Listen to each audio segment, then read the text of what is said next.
Hello students, in this session we are discussing the very important topic in electrochemistry. നമ്മൾ രണ്ട് topics electro കെമിസ്ട്രിയിലെ കാര്യങ്ങളൊക്കെ detail ആയിട്ട് discuss ചെയ്തതാണ്. വളരെ ഇമ്പോർട്ടൻ്റ് ആയിട്ടുള്ള ഒരു സെക്ഷനാണ് ബാറ്ററീസ് എന്ന് പറഞ്ഞിട്ടുള്ള ഏരിയ. ഇലക്ട്രോ കെമിസ്ട്രിയിൽ ഇലക്ട്രോ കെമിക്കൽ സെൽസിനെ കുറിച്ചൊക്കെ നമ്മൾ പറഞ്ഞതാണ്. അതിൽ ഒരു ഹാഫ് ഏരിയയാണ് ബാറ്ററീസ് എന്ന് പറഞ്ഞിട്ടുള്ള ഭാഗം. അതായത് നമ്മൾ ഇലക്ട്രിക്കൽ എനർജി ഉണ്ടാക്കുന്ന കാര്യം പറഞ്ഞിട്ടുണ്ട്. ഇലക്ട്രോഡ് ഒരു ഇലക്ട്രോലൈറ്റിൽ ഡിപ്പ് ചെയ്തിട്ട് അതിൽ നിന്ന് EMF ഉണ്ടാവും, ഇലക്ട്രിക് കറണ്ട് ഒഴുകും എന്നുള്ള കേസൊക്കെ പറഞ്ഞല്ലോ. ഇത് എന്ന് പറയുന്നത് സിമ്പിളായിട്ടുള്ള ഒരു ബാറ്ററീൻ്റെ ഒരു സിമ്പിൾ ഐഡിയ മാത്രമാണ്. ബാറ്ററീസ് എന്ന് പറഞ്ഞാൽ എന്താണെന്നുള്ളതും ഏതൊക്കെ തരത്തിലുള്ള ബാറ്ററികളാണുള്ളത് എന്നുള്ളതും അതിൻ്റെ എക്സാമ്പിൾസും റിയാക്ഷൻസും വളരെ ഇമ്പോർട്ടൻ്റ് ആണ് ഈ പാഠത്തിൽ. സോ ഈ ഒരു സെക്ഷനിൽ നമ്മൾ ബാറ്ററീസിനെ കുറിച്ചാണ് പഠിക്കുന്നത്. ബാറ്ററീസ് എന്ന് പറഞ്ഞാൽ battery is basically galvanic cell. Battery എന്ന് പറയുന്നത് ബേസിക്കലി ഒരു ഗാൽവനിക് സെല്ലാണ് in which the chemical energy of a redox reaction is converted into electrical energy. നമ്മൾ ഇലക്ട്രോലൈറ്റിൽ ഇലക്ട്രോഡ് ഡിപ്പ് ചെയ്ത് അടുത്ത ഇലക്ട്രോലൈറ്റ് എടുക്കുന്നു, അതിൽ ഇലക്ട്രോഡ് ഡിപ്പ് ചെയ്തിട്ട് ഇവർ കണക്ട് ചെയ്യുന്നു. എന്നിട്ട് ഗാൽവനോമീറ്ററൊക്കെ വെച്ച് കണക്ഷൻ നടത്തിയിട്ട് ഇവിടെ ഒരു EMF ഉണ്ടാവുന്നു എന്നുള്ള കേസ് നമ്മൾ പഠിച്ചതാണ്. അപ്പോൾ ഇവിടെ പറയുന്നത് ഈ ഒരു കെമിക്കലിൽ ഈ ഒരു ഇലക്ട്രോഡ് ഡിപ്പ് ചെയ്ത് വെച്ചുള്ള ഈ ഒരു ഇലക്ട്രോലൈറ്റിൽ നടക്കുന്ന reaction, redox reaction convert to electrical energy. ഈ കെമിക്കലായിട്ട് നടക്കുന്ന കെമിക്കൽ എനർജി ആയി ഉണ്ടാവുന്ന കെമിക്കൽ എനർജിയെ നമ്മൾ എന്ത് ചെയ്യണം, ഇലക്ട്രിക്കൽ എനർജിയായി കൺവേർട്ട് ചെയ്യുന്നു. അതാണ് നമ്മൾ ഗാൽവനിക് സെല്ലിൽ പറഞ്ഞത്. സോ ബാറ്ററീസ് എന്ന് പറഞ്ഞാൽ ബേസിക്കലി എന്താണ്, ഗാൽവനിക് സെല്ലുകളാണ്. സോ സിമ്പിളായിട്ട് മനസ്സിലാക്കുക, ഇലക്ട്രിക്കൽ എനർജിയാണ് ഫോം ചെയ്യുന്നത്. എവിടെ നിന്നാണ്? കെമിക്കൽ എനർജിയിൽ നിന്നാണ്. ശേഷം പഠിക്കേണ്ട കാര്യമാണ്, ദർ ആർ മെയിൻലി 2 ടൈപ്സ്. അതായത് ബാറ്ററീസ് 2 ടൈപ്പാണുള്ളത്. ഒന്ന് എന്ന് പറയുന്നത് പ്രൈമറി ബാറ്ററീസ്, അടുത്തത് സെക്കൻഡറി ബാറ്ററീസ്. ബാറ്ററീസ് എന്ന് പറയുന്നത് ഇവിടെ നിന്നാണ് നമ്മൾ പഠിക്കേണ്ടത്. 2 ടൈപ്പ് ഉണ്ട്. ഒന്ന് പ്രൈമറി ബാറ്ററി, അടുത്ത സെക്കൻഡറി ബാറ്ററി. ഈ ഒരു സെക്ഷൻ നിങ്ങൾ ഡീറ്റെയിൽ ആയിട്ട് കാണുമ്പോൾ തന്നെ ഈ കാര്യങ്ങൾ മൊത്തവും പഠിയും. സിമ്പിളായിട്ട് കണ്ട് കൃത്യമായിട്ട് മനസ്സിലാക്കിയിട്ട് മാത്രം പോവുക. വളരെ ഇമ്പോർട്ടൻ്റ് ആയ ടോപ്പിക്കാണ്, സിമ്പിളായിട്ടുള്ള ഏരിയയാണ്. ബാറ്ററീസ് 2 തരത്തിലുണ്ട്. ഇപ്പോൾ തന്നെ നിങ്ങൾ പഠിക്കുന്നത് ഒന്ന് പ്രൈമറി ബാറ്ററി, അടുത്തത് സെക്കൻഡറി ബാറ്ററി. നെക്സ്റ്റ്, എന്താണ് പ്രൈമറി ബാറ്ററി, എന്താണ് സെക്കൻഡറി ബാറ്ററി, എന്താണ് എക്സാമ്പിൾസ് എന്നാണ് നോക്കാൻ പോകുന്നത്. ഒന്നാമത് പറയുന്നത് പ്രൈമറി ബാറ്ററി അല്ലെങ്കിൽ പ്രൈമറി സെൽസ്. ബാറ്ററിക്ക് നമ്മൾ സെൽസ് എന്നും പറയും. സോ ഒന്നാമത്തത് പ്രൈമറി സെൽസ് എന്ന് പറഞ്ഞാൽ എന്താണെന്നുള്ളതാണ്. Primary batteries are cells which cannot be recharged or reused. അതാണ് പഠിക്കേണ്ടത്. പ്രൈമറി സെൽസ് റീചാർജ് ചെയ്യാനോ റിയൂസ് ചെയ്യാനോ പറ്റില്ല. പ്രൈമറി സെൽസ് എന്ന കാറ്റഗറിയിൽ വരുന്ന സെല്ലുകൾ ഒരു പ്രാവശ്യം യൂസ് ചെയ്യാൻ പറ്റുള്ളൂ. റീചാർജ് ചെയ്യാനും പറ്റില്ല, റിയൂസ് ചെയ്യാനും പറ്റില്ല. നമ്മളെ വീട്ടിലൊക്കെ പലതരത്തിലുള്ള ബാറ്ററികളുണ്ട്. ക്ലോക്കിലിടുന്ന ബാറ്ററി കണ്ടിട്ടില്ലേ? ഒരു പ്രാവശ്യം ക്ലോക്കിൽ നമ്മൾ ഇട്ടു, അതിന് ചാർജ് കഴിഞ്ഞ് കഴിഞ്ഞാൽ അത് റീചാർജ് ചെയ്യാനോ അതിനെ വീണ്ടും റിയൂസ് ചെയ്യാൻ പറ്റില്ല. അപ്പോൾ പ്രൈമറി സെൽസ് എന്ന് പറയുന്നത് റീചാർജ് ചെയ്യാനോ റിയൂസ് ചെയ്യാനോ പറ്റാത്ത ബാറ്ററീസ് ആണ്. Here the reactions occurs only once and after use over a period of time they become dead. അതായത് ഒരു പീരീഡ് ഓഫ് ടൈം കഴിഞ്ഞ് കഴിഞ്ഞാൽ അതെന്തായി പോകും? ഡെഡായി പോകും. ചാർജ് തീർന്നു കഴിഞ്ഞ് കഴിഞ്ഞാൽ അത് പിന്നെ യൂസ്ഫുൾ ആയിരിക്കില്ല എന്നാണ് പറയുന്നത്. അതിന് എക്സാമ്പിളാണ് പറയുന്നത്, വളരെ ഇമ്പോർട്ടൻ്റ് ആണ്. പ്രൈമറി സെൽസിന് ഒന്നാമത്തെ എക്സാമ്പിളാണ് ഡ്രൈ സെൽസ്, അടുത്താണ് mercury button cells, mercury battery എന്ന് പറയും. അപ്പോൾ ഡ്രൈ സെല്ലും മെർക്കുറി ബാറ്ററിയുമാണ് ഈ ഒരു പ്രൈമറി സെല്ലിൻ്റെ വളരെ ഇമ്പോർട്ടൻ്റ് ആയിട്ടുള്ള എക്സാമ്പിളുകൾ എന്ന് പറയുന്നത്. ഈ പ്രൈമറി സെല്ലിൻ്റെ പ്രത്യേകത എന്താണ്? റീചാർജ് ചെയ്യാനോ റിയൂസ് ചെയ്യാനോ പറ്റില്ല. എന്താണ് ഇനി ഓരോ എക്സാമ്പിളും പറയുകയാണ്. ഡ്രൈ സെൽ എന്ന് പറഞ്ഞിട്ടുള്ള ഈ ഒരു പ്രൈമറി ബാറ്ററിയിലെ ഡ്രൈ സെല്ലിനെ കുറിച്ച് നമ്മൾ ഡീറ്റെയിൽ ആയിട്ട് പഠിക്കാൻ പോവാണ്. ഓരോ സെല്ലിൻ്റെ ആനോഡ് ഏതാണ്, കാഥോഡ് ഏതാണ്, ആനോഡിലും കാഥോഡിലും നടക്കുന്ന റിയാക്ഷൻ എന്താണ് എന്നാണ് നമ്മൾ ഓരോ ബാറ്ററിനെയും കുറിച്ച് പഠിക്കാനുള്ളത്. അപ്പോൾ നമ്മൾ ഫസ്റ്റ് പഠിക്കുന്നത് പ്രൈമറി സെൽസിലായ റീചാർജ് ചെയ്യാൻ പറ്റാത്ത ഡ്രൈ സെൽ എന്ന് പറഞ്ഞ ബാറ്ററിനെ കുറിച്ചാണ് ആദ്യം പഠിക്കുന്നത്. It is a compact form of Leclanche cell. Leclanche cell എന്ന് പറഞ്ഞാൽ ഒരു അഡ്വാൻസ്ഡ് ആയിട്ടുള്ള ഗാൽവനിക് സെല്ലാണ്. ആ ഒരു അഡ്വാൻസ്ഡ് ആയിട്ടുള്ള ഈ സെല്ലിൻ്റെ ഒരു കോമ്പാക്റ്റ് ഫോമാണ് ഡ്രൈ സെൽ എന്ന് പറയുന്നത്. ഇറ്റ് കൺസിസ്റ്റ് ഓഫ്, ഇവിടെ നിന്നാണ് പഠിക്കുന്നത്, it is consist of a zinc container as anode. ഈ ഡ്രൈ സെല്ലിൽ ആനോഡായിട്ട് ആക്ട് ചെയ്യുന്ന സിങ്ക് കണ്ടെയ്നറാണ്. And a carbon rod surrounded by powdered manganese dioxide as cathode. അതായത് ആനോഡായിട്ട് സിങ്ക് കണ്ടെയ്നറാണ് ആക്ട് ചെയ്യുന്നതെങ്കിൽ കാഥോഡായിട്ട് കാർബണിൽ MnO2 പൗഡേർഡ് ആയിട്ടാണ് കാഥോഡ് ആയിട്ട് ആക്ട് ചെയ്യുന്നത്. ആനോഡ് എന്ന് പറഞ്ഞാൽ സിങ്ക് കണ്ടെയ്നറാണ്. ഇതിൽ കാഥോഡ് ആരാണ്? കാഥോഡ് എന്ന് പറഞ്ഞാൽ കാർബണിൻ്റെ റോഡിൽ MnO2 പൗഡേർഡ് ആയിട്ട് അതിനൊരു പെയിൻ്റ് അടിച്ചിട്ടുണ്ടാവും. പൗഡേർഡ് ആയിട്ടുള്ള MnO2 സറൗണ്ട് ചെയ്തിട്ടുള്ള കാർബണാണ് കാഥോഡായിട്ട് ആക്ട് ചെയ്യുന്നത്. അപ്പോൾ ആനോഡ് എന്താണെന്നുള്ളത് പഠിക്കണം, കാഥോഡ് ആരാന്നുള്ളത് പഠിക്കണം. The space between the electrodes is filled by moist paste of ammonium chloride and zinc chloride. അപ്പോൾ നമ്മൾ ഇലക്ട്രോഡ് വെച്ചിട്ടുണ്ടെങ്കിൽ അവർക്കിടയിൽ എന്തുണ്ടാവും, ഇലക്ട്രോലൈറ്റ് ഉണ്ടാവും. അപ്പോൾ ഈ ഒരു ഇലക്ട്രോലൈറ്റ് എന്ന് പറയുന്നത് NH4Cl ആൻഡ് ZnCl2 ആണ്. അമോണിയം ക്ലോറൈഡും സിങ്ക് ക്ലോറൈഡും ആണ്. അപ്പോൾ ഡ്രൈ സെല്ലിൽ ആനോഡ് ആരാന്ന് പഠിക്കുക, കാഥോഡ് ആരാന്ന് പഠിക്കുക, അവർക്കിടയിലുള്ള ഇലക്ട്രോലൈറ്റ് ആരാന്ന് പഠിച്ചാൽ ഡ്രൈ സെല്ല് പഠിച്ചു കഴിഞ്ഞു. ഇനി പഠിക്കേണ്ടത് ആനോഡിൽ നടക്കുന്ന റിയാക്ഷൻ എന്താണ്, കാഥോഡിൽ നടക്കുന്ന റിയാക്ഷൻ എന്താണ്. ആനോഡിൽ നടക്കുന്ന റിയാക്ഷൻ Zn2++2e ആവുന്നു. Zn എന്ത് ചെയ്യാണ്, 2 ഇലക്ട്രോണിനെ വിട്ട് കൊടുത്ത് Zn2+ ആവുന്നു. അതാണ് ഇവിടെ ആനോഡിൽ നടക്കുന്ന റിയാക്ഷൻ. കാഥോഡിൽ നടക്കുന്ന റിയാക്ഷനും നമ്മൾ കൃത്യമായിട്ട് പഠിക്കണം. MnO2 + NH4 + electron gives MnOH + NH3. So reaction നിങ്ങൾ എഴുതി പഠിക്കുക. കാഥോഡിലും ആനോഡിലും നടക്കുന്ന റിയാക്ഷൻ കൃത്യമായിട്ട് പഠിക്കണം. എക്സാമിന് ഡ്രൈ സെല്ലിനെ കുറിച്ച് ചോദിച്ചാൽ ഈ ആനോഡ് ആരാണ് കാഥോഡ് ആണെന്ന് പറഞ്ഞതിന് ശേഷം ആനോഡ് റിയാക്ഷനും കാഥോഡ് റിയാക്ഷനും എഴുതണം. അല്ലെങ്കിൽ എക്സാമിന് ചോദിക്കാറുണ്ട് ഡ്രൈ സെല്ലിൻ്റെ കാഥോഡ് റിയാക്ഷൻ എന്താണ് അല്ലെങ്കിൽ ആനോഡ് റിയാക്ഷൻ എന്താണ് എന്ന് എക്സാമിന് ചോദിക്കാറുണ്ട്. സോ ആനോഡ് റിയാക്ഷനും എല്ലാ സെല്ലിൻ്റെ ആനോഡ് കാഥോഡ് റിയാക്ഷൻ കൃത്യമായിട്ട് പഠിക്കണം. അതിൽ ആനോഡ് ആരാണ് കാഥോഡ് ആരാണെന്നുള്ളത് പഠിക്കണം. ഇപ്പോൾ ഡ്രൈ സെല്ലിൻ്റെ കേസ് നമ്മളിത് കഴിഞ്ഞു. നമുക്ക് പഠിക്കാനുള്ളത് മെർക്കുറി സെൽ. അടുത്ത എക്സാമ്പിളാണ്. പ്രൈമറി സെല്ലുകൾക്ക് നമ്മൾ 2 എക്സാമ്പിളാണ് പഠിച്ചത്. പ്രൈമറി സെല്ലിൽ ഒന്ന് പഠിച്ചത് ഏതാണ്, ഡ്രൈ സെൽ. അതിനെക്കുറിച്ച് ഡീറ്റെയിൽ ആയിട്ടുള്ള കാര്യങ്ങൾ നമ്മൾ പറഞ്ഞു. അടുത്തത് പറയാനുള്ളത് മെർക്കുറി സെല്ലാണ്, മെർക്കുറി ബട്ടൺ സെൽ. സോ അവനെ കുറിച്ചുള്ള കാര്യങ്ങൾ പഠിക്കാം. മെർക്കുറി സെല്ലിൽ anode is zinc mercury amalgam. Mercury സെല്ലിൽ ആനോഡ് സിങ്കും മെർക്കുറിയും കൂടെ ചേർന്നിട്ടുള്ള അമാൽഗമായിട്ടാണ് ആനോഡ് ഉണ്ടാവുക. അപ്പോൾ ഇതിൽ ആനോഡ് ആരാന്ന് പഠിക്കണം. അടുത്തത് കാഥോഡ് ആരാന്ന് പഠിക്കണം. ഇതിൽ ആനോഡ് ആരാണ്, സിങ്ക് മെർക്കുറി അമാൽഗം. അതായത് സിങ്കും മെർക്കുറിയും HG മെറ്റലിനെറ്റ് കൂടി ചേരുമ്പോൾ ഉണ്ടാവുന്ന പ്രൊഡക്റ്റാണ് നമ്മൾ അമാൽഗം എന്ന് പറയുക. അപ്പോൾ സിങ്കും മെർക്കുറിയും കൂടെ കൂടി ചേർന്നുള്ള അമാൽഗമാണ് ആനോഡായിട്ട് ആക്ട് ചെയ്യുന്നത്. Cathode is a paste of HgO and carbon. കാർബണിൻ്റെയും HgOൻ്റെ പേസ്റ്റും കൂടെ കൂടി ചേർന്നിട്ടാണ് കാഥോഡായിട്ട് ആക്ട് ചെയ്യുന്നത്. ഇതിൽ electrolyte paste of KOH and ZnO. അതിൽ ആനോഡ് ആരാണ്, കാഥോഡ് ആരാണ്, ഇലക്ട്രോലൈറ്റ് ആരാണെന്ന് പഠിക്കുക. Next anode reaction, cathode reaction, അവർ തമ്മിലുള്ള ഓവറോൾ റിയാക്ഷൻ. അപ്പോൾ ആനോഡ് റിയാക്ഷനിൽ എന്താ നടക്കുന്നത്, ആനോഡ് റിയാക്ഷൻ കാണാതെ നിങ്ങൾ പഠിക്കണം. അതിൽ ZnHg + 2OH- gives ZnOH2O + 2 electron. ഇതിൽ കൊടുത്തുള്ളത് സോളിഡ് എന്നാണ്. അത് എഴുതിയിട്ടില്ലെങ്കിലും കുഴപ്പമില്ല. Cathode reaction HgO + H2O + 2 electron gives Hg + 2OH-. ഇതിൽ L എന്ന് കൊടുത്തുള്ളത് Hg ലിക്വിഡാണ് എന്നുള്ളത് കാണിക്കാൻ. അതായത് ഈ L എന്ന് കൊടുക്കുന്നത് ലിക്വിഡാണെന്ന് കാണിക്കുന്നത്. ഈ ബ്രാക്കറ്റിൽ S എന്ന് പറഞ്ഞാൽ സോളിഡ് എന്ന് കാണിക്കാനാണ്. അത് നിങ്ങൾ എഴുതിയിട്ടില്ലെങ്കിലും പ്രശ്നമില്ല. കൃത്യമായിട്ട് ഇക്വേഷൻ പഠിക്കണം. ഓവറോൾ റിയാക്ഷൻ എന്ന് പറയുന്നത് ഈ 2 റിയാക്ഷൻസ് തമ്മിൽ ആഡ് ചെയ്തിട്ടുള്ളതാണ് ഓവറോൾ റിയാക്ഷൻ എന്ന് പറയുന്നത്. ഇവിടെ ആഡ് ചെയ്യുന്ന സമയത്ത് ഈ 2 ഇലക്ട്രോൺ കട്ട് ചെയ്ത് പോകും. ഈ H2O 2 സീറോ H2O തമ്മിൽ കട്ട് ചെയ്ത് പോകും. ബാക്കി ആരുണ്ടാവുക ഈ 2OH- കട്ട് ചെയ്ത് പോകും. ബാക്കിയുള്ള ഈ ഓവറോൾ റിയാക്ഷൻ ഇവൻ പ്ലസ് ഇവൻ. സോ അതാണ് എഴുതിയിട്ടുള്ളത്.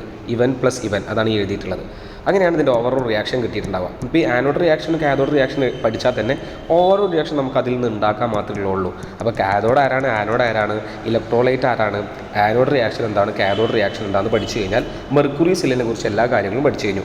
ഈ മെർക്കുറി സെല്ലും ഡ്രൈ സെല്ലും രണ്ടാളും എന്താണ്, പ്രൈമറി സെല്ലുകളാണ്. പ്രൈമറി സെല്ല് എന്ന് പറഞ്ഞാൽ എന്താ, റീചാർജ് ചെയ്യാൻ പറ്റാത്ത ആൾക്കാരാണ്. അപ്പോൾ പ്രൈമറി സെല്ലിനെ കുറിച്ച് എല്ലാ കാര്യങ്ങളും പഠിച്ചു. ഇനി നമുക്ക് സെക്കൻഡറി സെല്ലിനെ കുറിച്ച് പഠിക്കാം. നമ്മൾ പ്രൈമറി സെല്ല് പഠിച്ച പോലെ തന്നെ സെക്കൻഡറി സെല്ലിനെ കുറിച്ച് പഠിക്കുന്നു. അതിൻ്റെ ഒരു എക്സാമ്പിളും നമ്മൾ പഠിക്കും. A secondary cell can be recharged and reused again and again.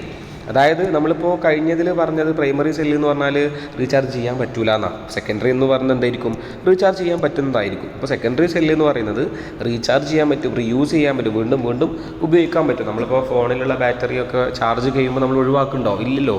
ഫോണിൽ ചാർജ് കഴിഞ്ഞ് കഴിഞ്ഞാൽ അത് നമ്മൾ എന്ത് ചെയ്യാണ്, വീണ്ടും വീണ്ടും ഉപയോഗിക്കുകയാണ് ചാർജ് ചെയ്തിട്ട്. സോ അതൊരു സെക്കൻഡറി സെല്ലാണ്. Here the cell reaction can be reversed by passing current through it in the opposite direction. നമ്മളിപ്പോൾ ചാർജ് ചെയ്യുന്ന സമയത്ത് അവിടെ റിയാക്ഷൻ ഓപ്പോസിറ്റ് ആയിട്ട് നടക്കും. സോ അവിടെ ചാർജിങ് നടക്കും. അങ്ങനെയാണ് അവിടെ ആ സെൽ റിയാക്ഷൻ നടക്കുന്നത്. The most important secondary cell is lead storage cell. അതായത് ലെഡ് സ്റ്റോറേജ് ബാറ്ററി അല്ലെങ്കിൽ ലെഡ് സ്റ്റോറേജ് സെല്ലാണ് സെക്കൻഡറി സെല്ലിൽ വളരെ ഇമ്പോർട്ടൻ്റ് ആയിട്ടുള്ള സെല്ല് എന്ന് പറയുന്നത്. സോ അവനെക്കുറിച്ച് നമുക്ക് ഡീറ്റെയിൽ ആയി പഠിക്കണം. ലെഡ് സ്റ്റോറേജ് സെല്ലിൻ്റെ ആനോഡ് ആരാണ്, കാഥോഡ് ആരാണ്, അതിലെ റിയാക്ഷൻസും പഠിക്കണം. Which is used in automobile and inverters. അതായത് നമ്മൾ ഉള്ള വെഹിക്കിൾസിലും ഇൻവേർട്ടേഴ്സിലൊക്കെ കൂടുതൽ യൂസ് ചെയ്യുന്നത് ഈ ലെഡ് സ്റ്റോറേജ് സെല്ലാണ് അല്ലെങ്കിൽ ലെഡ് സ്റ്റോറേജ് ബാറ്ററിയാണ്. It consist of lead as anode. Anode ലെഡാണ് ഇതിൽ ആനോഡായിട്ട് ആക്ട് ചെയ്യുന്നത്. കാഥോഡ് ആരാണ്, grid of lead packed with lead dioxide PbO2 as the cathode. കാഥോഡായിട്ട് ആക്ട് ചെയ്യുന്നത് ലെഡ് പാക്ക് ചെയ്തിട്ട്, അതായത് ലെഡ് ഡയോക്സൈഡിനോട് പാക്ക് ചെയ്തിട്ടുള്ള ഗ്രിഡാണ് കാഥോഡായിട്ട് ആക്ട് ചെയ്യുന്നത്. ആനോഡ് ആരാണ്, ലെഡാണ് ആനോഡായിട്ട് ആക്ട് ചെയ്യുന്നത്. The electrolyte is 38% of H2SO for solution. H2SO for സൊല്യൂഷനാണ് ഇവിടെ ഇലക്ട്രോലൈറ്റ് ആക്ട് ചെയ്യുന്നത്. ആനോഡ് ആരാണ്, കാഥോഡ് ആരാന്ന് പഠിച്ചു. വളരെ സിമ്പിളായിട്ടുള്ള ടോപ്പിക്കാണ്. കൃത്യമായിട്ടൊന്ന് ചാർട്ട് ചെയ്ത് പഠിക്കുക എന്നുള്ളത് മാത്രമേ ഉള്ളൂ.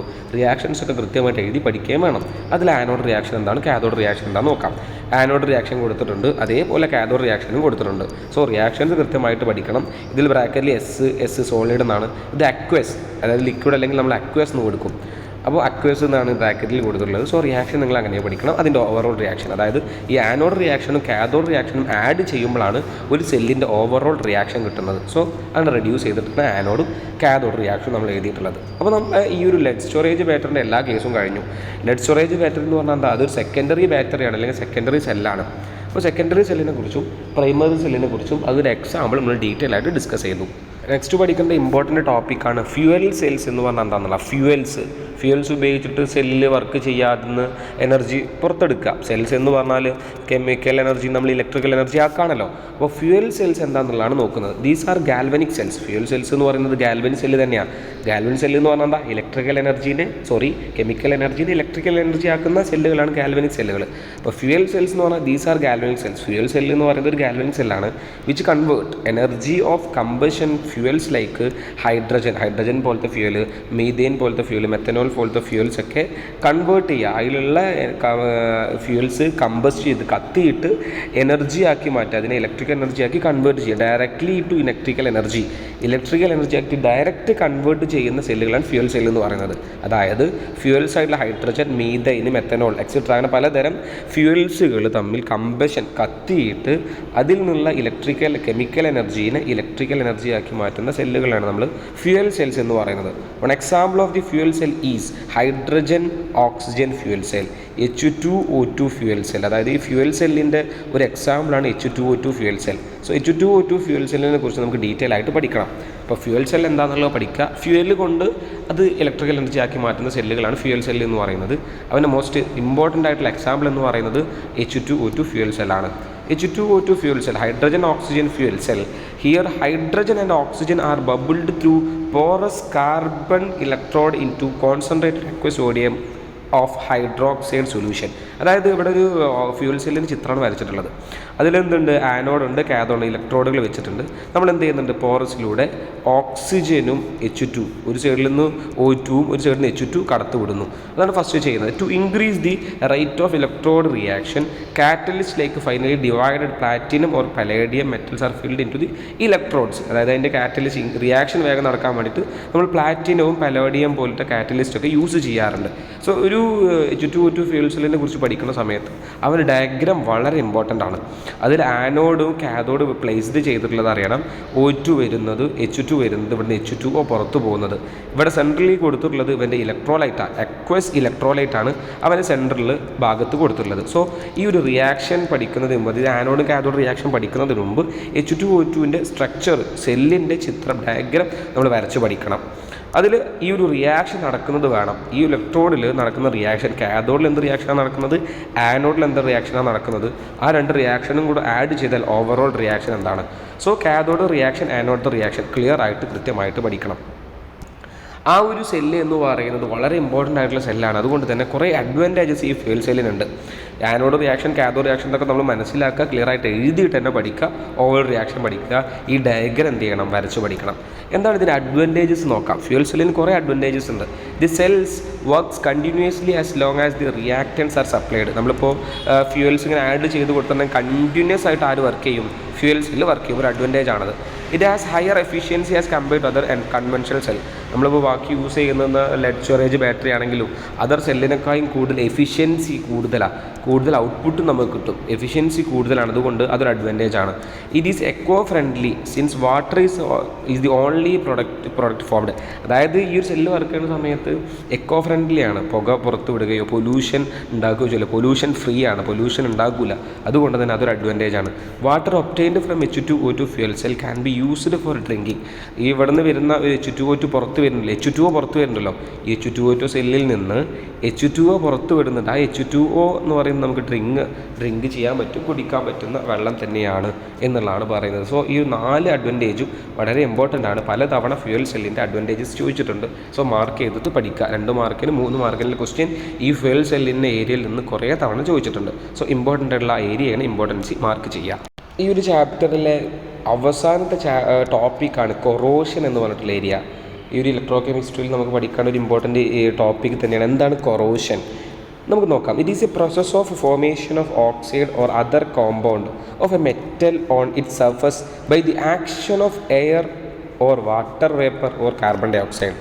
ഒരു മെറ്റലിൻ്റെ സർഫസിൽ കാർബൺ ഡൈ ഓക്സൈഡിൻ്റെ, വാട്ടർ വേപ്പറിൻ്റെ അല്ലെങ്കിൽ എയറിൻ്റെ ഒക്കെ പ്രസൻസിൽ ഓക്സൈഡ്സ് ഫോം ചെയ്യണേന്ന് നമ്മൾ കൊറോഷൻ എന്ന് പറയാം. നമ്മളിപ്പോൾ ഇരുമ്പ് തുരുമ്പി പിടിക്കുക എന്നൊക്കെ കേട്ടില്ലേ, കൊറോഷൻ തുരുമ്പിക്കുക, അതാണ് ശരിക്കും പറയുന്നത്. എക്സാമ്പിൾ എന്ന് പറയുന്നത് റസ്റ്റിംഗ് ഓഫ് അയൺ, ഇരുമ്പ് തുരുമ്പിക്കുക. ഇരുമ്പ് തുരുമ്പിക്കുമ്പോൾ വാട്ടർ കണ്ടൻറ്റ് ഉണ്ടെങ്കിൽ നമ്മളിപ്പോൾ വീടിൻ്റെ ജനലൊക്കെ തുരുമ്പ് വരുന്നുണ്ടാവും. അതെന്താണ്? ഓക്സൈഡ്സിൻ്റെ പ്രസൻസിൽ, അതായത് ഓക്സൈഡ്സ് ഫോം ചെയ്യണം, വാട്ടറിൻ്റെ അല്ലെങ്കിൽ എയർ വാട്ടർ വേപ്പറിൻ്റെ ഒക്കെ പ്രസൻസിൽ ഓക്സൈഡ്സ് ഫോം ചെയ്യുന്ന ഒരു പ്രോസസ്സാണ് കൊറോഷൻ എന്ന് പറയുന്നത്. കൊറോഷൻ്റെ ഒരു എക്സാമ്പിളാണ് റസ്റ്റിംഗ് ഓഫ് അയൺ, ഇരുമ്പ് തുരുമ്പിക്കുക, the rusting of iron. Corrosion എന്ന് പറയുന്ന കാര്യം എന്താ പഠിക്കുക? ഫോർമേഷൻ ഓഫ് ഓക്സൈഡ്സ് ഫോം ചെയ്യുന്നതിനെ കൊറോഷൻ എന്ന് പറയുക. ആരുടെ പ്രസൻസിൽ? എയറിൻ്റെയോ വാട്ടർ വേപ്പറിൻ്റെയോ കാർബൺ ഡൈ ഓക്സൈഡിൻ്റെ പ്രസൻസിൽ ഓക്സൈഡ്സ് ഫോം ചെയ്യുന്നതിനെ കൊറോഷൻ എന്ന് പറയുക. അവർ എക്സാമ്പിളാണ് റസ്റ്റിംഗ് ഓഫ് അയൺ അല്ലെങ്കിൽ ടാർണിഷിംഗ് ഓഫ് സിൽവർ ടാർണിഷായി മാറുക. സോ ഈ 2 എക്സാമ്പിളും ക്ലിയർ ആയിട്ട് പഠിക്കുക. നമുക്ക് ഈ ഒരു റസ്റ്റിംഗ് ഓഫ് അയൺ ഇമ്പോർട്ടൻ്റ് ആയിട്ട് എടുത്ത് പഠിക്കാനുണ്ട്. എന്താണ് ഇരുമ്പ് തുരുമ്പ് പിടിക്കുക എന്ന് പറഞ്ഞ പ്രോസസ്സ്? എന്താണ്?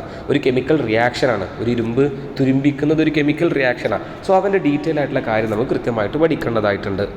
Rusting of iron it occurs in the presence of water and air. ഈ ഒരു റസ്റ്റിംഗ് ഓഫ് അയൺ, ഇരുമ്പ് തുരുമ്പ് പിടിക്കൽ വാട്ടറിൻ്റെ പ്രസൻസിലും ആൻഡ് എയറിൻ്റെ പ്രസൻസിലാണ്. മോയിസ്റ്റ് ആവുന്ന സമയത്തൊക്കെയാണ് നമ്മളിപ്പോൾ ഇരുമ്പിലൊക്കെ വെള്ളം നിൽക്കാനൊന്നും നമ്മൾ സമ്മതിക്കാറില്ല, കാരണം അത് തുരുമ്പിക്കുമെന്ന് പറയും. സോ റസ്റ്റിംഗ് ഓഫ് അയൺ നടക്കുക it occurs presence of water and എയറിൻ്റെയും വാട്ടറിൻ്റെയും പ്രസൻസിലാണ് റസ്റ്റിംഗ് ഓഫ് അയൺ ഇരുമ്പ് തുരുമ്പ് പിടിക്കുക. It is a redox reaction. അതൊരു റിഡോക്സ് റിയാക്ഷനാണ്. At a particular spot of a metal, ഒരു മെറ്റലിൻ്റെ ഒരു പർട്ടിക്കുലർ സ്പോട്ടിൽ oxidation takes place and that spot behaves as anode. അപ്പോൾ നമ്മളിപ്പോൾ ഒരു റിഡോക്സ് റിയാക്ഷൻ നടക്കണമെങ്കിൽ, ഒരു കെമിക്കൽ റിയാക്ഷൻ നടക്കണം, അവിടെ എന്തുണ്ടാവും? ഒരു ആനോഡ് ഉണ്ടാവും, ഒരു കാഥോഡായിട്ട് ആക്ട് ചെയ്യും. ഒരു പൊസിഷൻ കാഥോഡ്, ഒരു പൊസിഷൻ ആനോഡായിട്ട് ആക്ട് ചെയ്യും.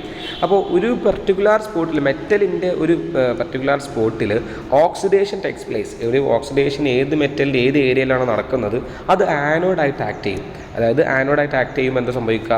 ഓക്സിഡേഷൻ കൂടും, അതായത് ഓക്സിഡേഷൻ നമ്പർ വരും. അവിടെയുള്ള ആനോഡിൽ നടക്കുന്ന reaction oxidised to Fe2+, Fe iron, അതായത് ഇരുമ്പ് എന്ന് പറയുന്നത് അയൺ അല്ലേ, ആ അയൺ ഓക്സിഡേഷൻ എന്തായി മാറും?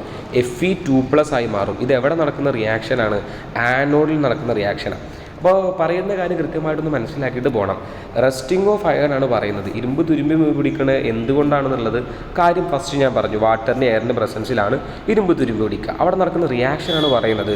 അയേണിൻ്റെ അല്ലെങ്കിൽ ഇരുമ്പിൻ്റെ ഒരു സ്പോട്ടിൽ ഓക്സിഡേഷൻ നടക്കും, ഏതെങ്കിലും ഒരു പർട്ടിക്കുലർ സ്പോട്ടിൽ ഓക്സിഡേഷൻ നടക്കും. ആ ഓക്സിഡേഷൻ നടക്കുന്ന സ്പോട്ട് ആനോഡായിട്ട് ആക്ട് ചെയ്യും. ആനോഡ് നടക്കുന്ന റിയാക്ഷൻ ഇതാണ്. ശേഷം നോക്കുക, electrons related at anionic spot. അതായത് ഇപ്പോൾ നമ്മളൊരു സ്പോട്ട് ആനിയോണായിട്ട് ആക്ട് ചെയ്താൽ ഈ ആനിയോണിൻ്റെ പൊസിഷനിൽ എന്താ ഉണ്ടാവുക? ഇലക്ട്രോണെ വിട്ട് കൊടുക്കുക ചെയ്യുക. ആനോൺസ് അങ്ങനെ ചെയ്യുക. നമ്മളിപ്പോൾ ഒരു ഇലക്ട്രോൺ ഡിപ്പ് ചെയ്തിട്ടുണ്ട്, ഒന്ന് ആനോഡായിട്ട് ആക്ട് ചെയ്യും, മറ്റുള്ള കാഥോഡായിട്ട് ആക്ട് ചെയ്യുമെന്ന് പറഞ്ഞാൽ ആനോഡ് ഇലക്ട്രോണിനെ വിട്ട് കൊടുത്തത് കാഥോഡിലേക്ക് വിട്ട് കൊടുക്കുകയാണ് ചെയ്യുക.